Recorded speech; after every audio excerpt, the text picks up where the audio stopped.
Hello everyone, welcome back to Whole Priority.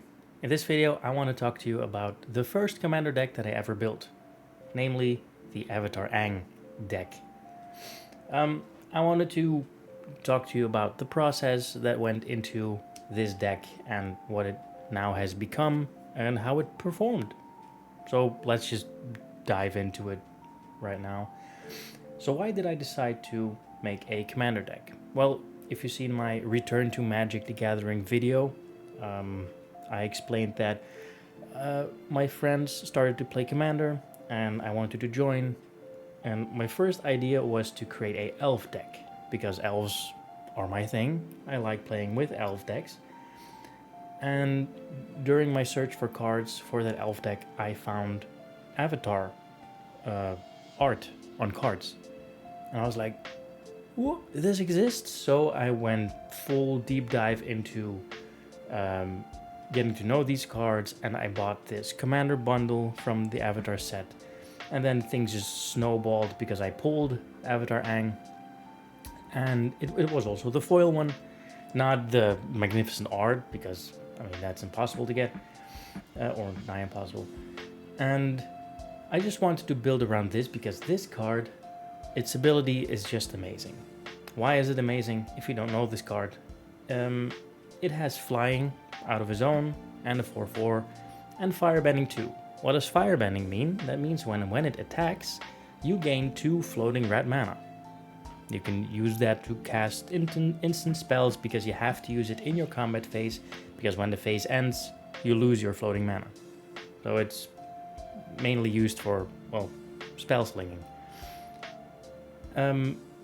The second ability though, whenever you waterbend, earthbend, firebend, or airbend, that or is very important, draw a card.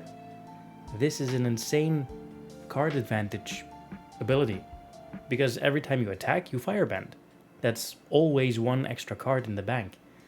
And then whenever you do some other bending, there are cards in this list that have a great engine. You draw cards. And then whenever you do all 4 of them in 1 turn, mind you, you can transform Aang. And when you transform Aang, it still has flying, but it becomes a 6/6. And then spells you cast cost Wooburg less to cast. That can also reduce generic costs. So what does that mean? When Aang is transformed, I look at Aang at the crossroads. This one costs 2 generic and then green, white, blue. This one is free because, well, these are in that Wooburg cost, and then 2 can be generic. So the red and the black can be generic. So this is free. Aang Swift Savior, free. Airbending Master, it costs 4 generic and 1 white, free. Appa Steadfast Guardian just costs 1 white, because the white and the 2 generic can be cast from the Wooburg, but you have 2 white mana to cast Appa. So 1 white and you can cast Appa. Appa the Vigilant will cost, well, 1 white and then 1 whatever, because this costs 7.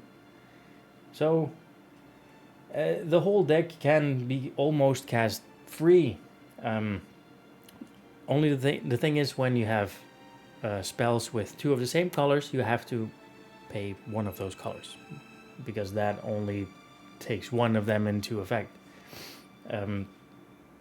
So yeah, it's an amazing ability, and with the draw from this one, so if you have your turn and you're bending and you're bending and you're bending, you're drawing, you might have like 13 cards in your hand at some point. Then you transform him, and then you can just cast those. It's really awesome. This card is just, it can go bonkers real fast. So yeah, that was my idea. Also, there's this second part of his ability. I never used it myself, but if you have the means to do it, you can do that too. So at the beginning of each upkeep, you can decide to transform him back. You gain 4 life, you draw 4 cards. Aang gets 4 +1/+1 counters, and you deal 4 damage to each opponent. That's insane. That's insane value. So, also, each upkeep. You can also do it in your opponent's turns. And that's also what makes it insane. If you have the means to like Earthbend, Waterbend, and well, Airbend and Firebend in. Well, I don't think you can actually Firebend in other turns. But there is one card that you can use. That's Moon Mist, and that's an instant. So you can cast Moon Mist at instant speed during your opponent's turns. So you can transform him back, cast Moon Mist, and transform him again. This one says transform all humans. Prevent all combat damage that would be dealt this turn by creatures other than werewolves and wolves. So Avatar Aang is a human, so he can transform with Moon Mist, and that's just what makes it so great.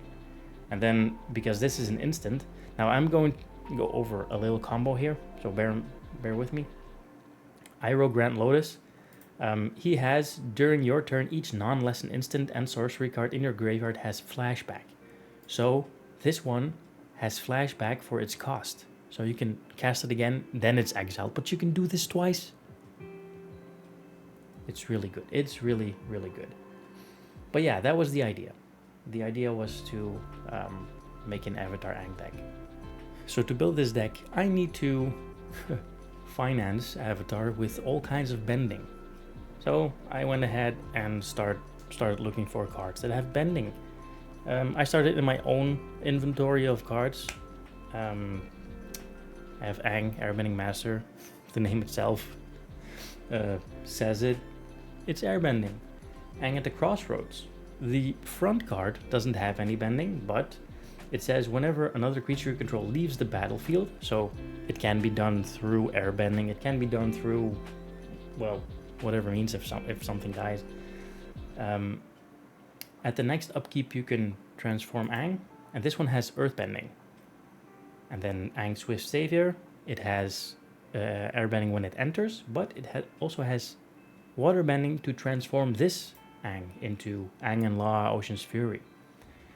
So with these three, I have, actually four, Avatar Aang as well. I have firebending, airbending, earthbending, and waterbending. Only those four Aangs have. It's actually pretty ridiculous that you can have four different Aangs on the battlefield, but that's a different discussion. To further strengthen the airbending side, I have Appa, Steadfast Guardian. That one has airbend. I also have the Legend of Yan Cheng. It first starts as this enchantment saga. When you transform her, you can airbend whenever you cast your second spell each turn. So I don't think you will cast multiple spells in your opponent's turns, but at your second spell you have a free airbend, so that's good. Avatar's Wrath, it's mostly used as a protection spell, but it also counts as airbending. You can draw cards as well, so it's really good. Then on the earthbending side of things, so Aang at the Crossroads, but also Boomy Unleashed has earthbend. I have Haru Hidden Talent. Whenever another ally enters, I earthbend. And then I have all the Toffs, they have earthbending. And I think, no, Ba Sing Se, so a land, also has earthbend. For firebending, I have, of course, Avatar Aang. This one is the easiest to play. It's in your command zone. With 4 mana you play it, and you have a firebending engine available. But I also have Fire Lord Zuko. I have Iroh Grand Lotus, and Mayan Zuko. And I think those are my only firebending sources.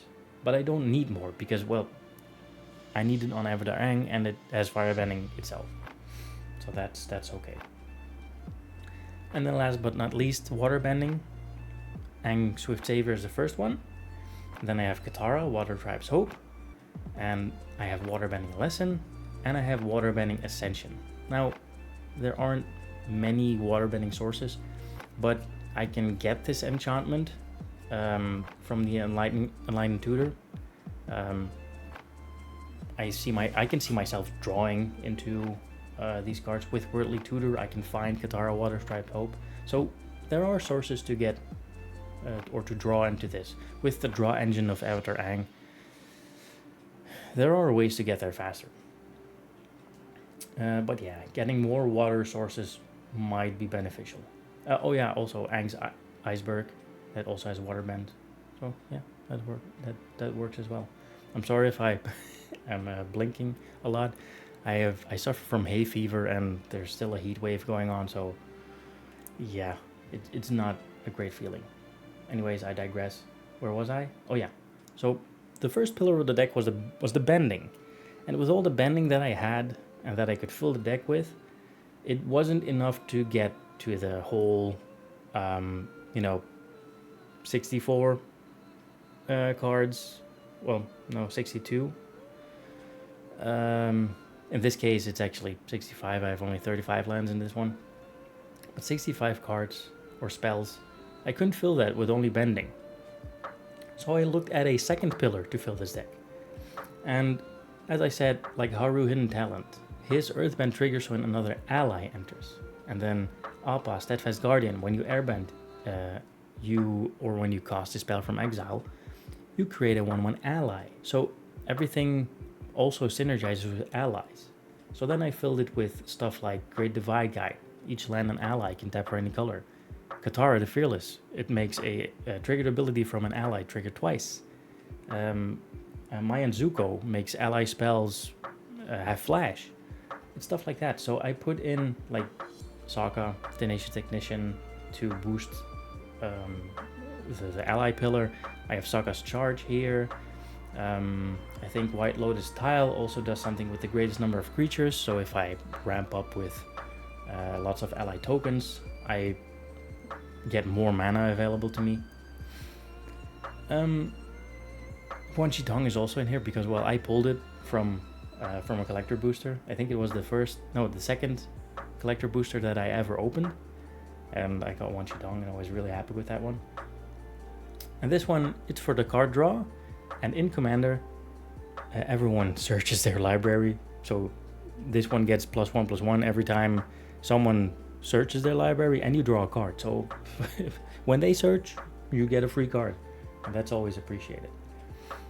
Of course, the Mana Dorks, Paradise Chocobo is in here.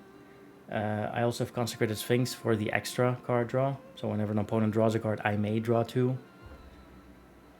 So yeah, there are things in here. Oh yeah, Narset, of course.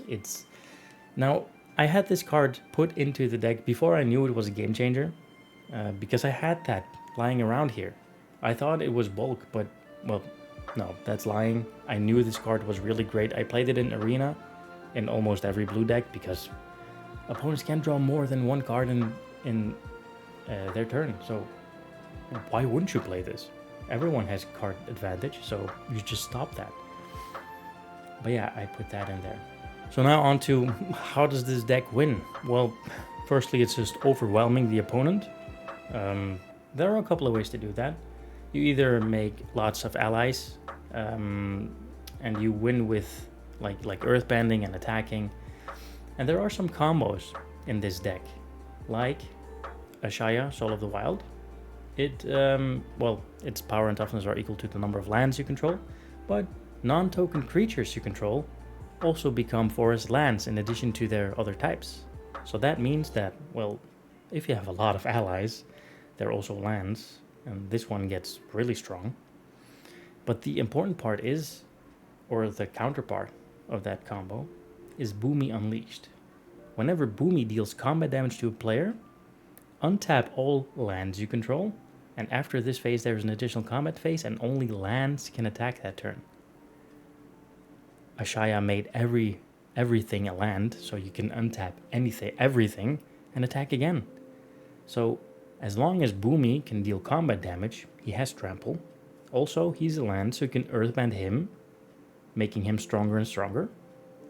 You see where this is going? If you ramp up Boomy to like a 12-11 creature, who's gonna block him? I mean, trample just through, deal combat damage, and you can go again. It's stuff like that. Also, earthbend means you make a land creature with X amount of +1/+1 counters, and the X is the earthbend number. So this is earthbend 4 on Boomy. So you can put 4+1/+1 counters on a land creature. And that one is earth-banded then. And it's really important that you know that it's an earth-banded land, because earth-banded lands, whenever they die or become exiled, and that's a nasty one, if they die or become exiled, they come back onto the battlefield tapped. So you never lose them. Never. And that's why I have Armageddon here. Destroy all lands. If you have all your lands earth-banded and you cast an Armageddon, are you gonna care? No, because your lands are coming in tapped again and everyone else's lands are gone. Bye-bye. Easy win. So this is a win con. A win con. It's not the best one. It needs a couple of cards to win, but it's a cool one. A second combo is with Toph, the first Metal Bender. It makes all your non-token artifacts also become lands. And with this one, Mindslaver, you have an excellent combo. Because for 4 mana and you tap it, you sacrifice Mindslaver. You control target players. You control target player during that player's next turn. So you tap it, you can control that player's turn. But since Toph the first Metalbender makes artifacts become lands, you earthbend Mindslaver, you sacrifice it, it comes back into the battlefield, and you can do that again next turn.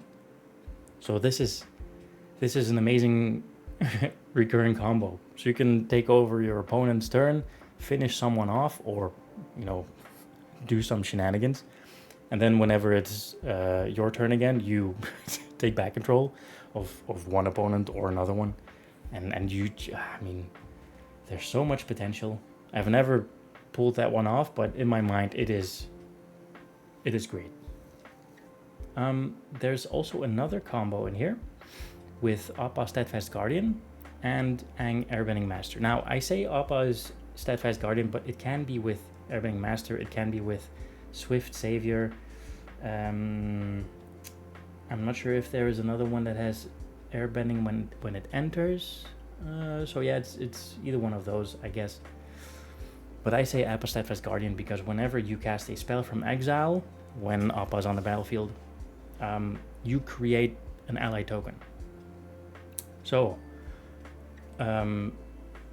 let's say that Airbending Master is on the battlefield. You've already airbended, it doesn't really matter. But then you play Appa Steadfast Guardian. You play him, and then you airbend Airbending Master. You pay 2, play him, and then you airbend Appa Steadfast Guardian. And then you pay 2, play Appa Steadfast Guardian, and then airbend Airbending Master again. And then you repeat this cycle, and then you, create an army of allies, or ally tokens. But it costs 2 every time. But with Urza's Incubator, you choose a creature type, in this case ally, and then all allies cost 2 less to cast. So you can just create a billion, I don't know when you want to stop, infinite allies. And then with Appa, Steadfast Guardian, you can airbend any number of other target non-land permanents. So you can play Appa and then also Airbending Master and everyone else. You put them in again. Their abilities trigger. For instance, with Katara the Fearless, their abilities trigger twice. Boomy triggers twice, so you earthbend 2 times. It's stuff like that. This has so much potential with whatever you have on the board. And you create ally creature tokens. And they also trigger stuff that happens, like Haru Hidden Talent. It is insane. And there is so much potential in here. And then with Spark Double, you can copy a creature, and if it's legendary, the created copy isn't legendary. You can have 2 available, and then when you airbend the Spark Doubled one, you can re-enter it, and it becomes anything that you want. There's, like I said, there's so much potential. And I think those are the combos. How do I get where I want to be? Well, I have enabled some tags here, so maybe this will make it clearer. So I have airbending. These cards fall into the airbending category. I put Urza's Incubator in here as well because it is mainly used for the airbending archetype. I mean, if allies cost 2 less, that's a-okay, but it's a free airbend, so that's why I put it under that tag. For allies, I have Appa, and then doubling season to get even more tokens if I create more tokens with Steadfast Guardian. Hakoda, of course, to play allies from the top of your deck and to make them indestructible if someone does a destroy all creatures type of thing. Katara the Fearless has ally, synergy, Sokka charge, and well, anything Sokka is ally synergy. Card advantage, Ponder, Preordain, Stay With Me. Well, Stay With Me is Ristic Study.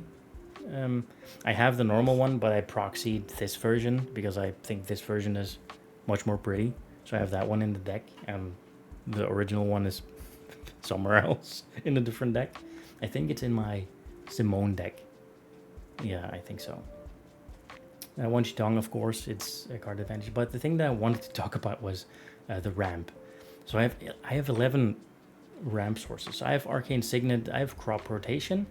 Why Crop Rotation? Well, if something is earthbended, I can sacrifice that land and it comes back and then I get another land. So it's, well, basically a free land for 1 green mana.